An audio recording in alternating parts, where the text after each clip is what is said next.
Hey everyone, it's Sataka. How's it going? Have you ever wondered which blenders to buy? Well, here's my story. This summer, my cheap blender broke and exploded, and I was making celery juice, and it was green all over my kitchen, and it was like a murder scene in green. It was hideous, and then I did some research and just wanted to share with you guys all which blenders to buy so that you don't have to go through what I went through. Okay, here we go. How to buy the best blender. So there are three key features. The first, jaw shape. You want a curved, round bottom so that food doesn't get trapped into the corner. The second, blades. You want 6 angled blades like this. 1, 2, 3, 4, 5, 6. But be very careful though. These are very sharp and I cut my fingers like 5 times and it goes pretty deep, so be careful. The third, the speed.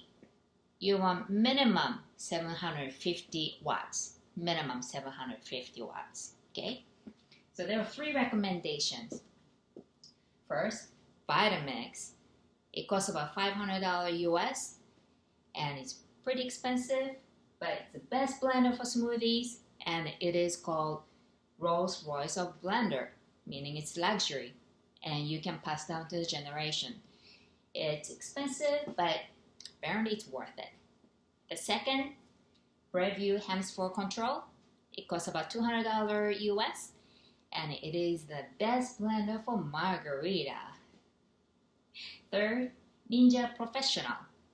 It costs about $100 US, and it is the best blender for hummus.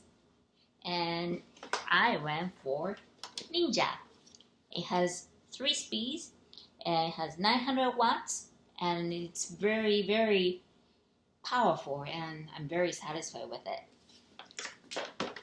Okay, so next time you look for a blender, hope you remember this: jaw shape, and blades, and the speed. Well, I hope you got some useful information, and most of all, I hope you enjoyed it. Thanks for watching. Bye.